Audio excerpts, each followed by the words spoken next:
Hello, good day boss. Para sa tanong ni Mr.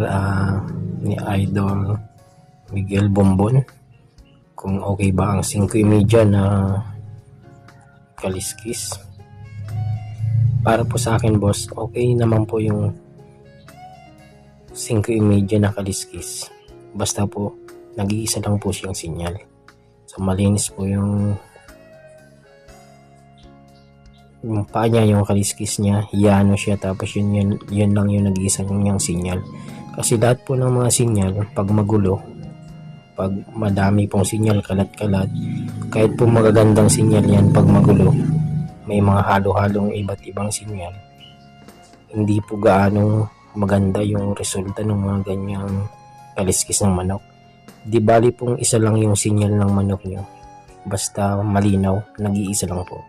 So yun po yung para sa akin. Maganda po yung 5.30 na sinyal, basta nag-iisa. So maraming salamat. Sana po nasagot ko yung tanong niyo, Mr. Boss Idol Miguel Bombon. Keep safe po and God bless.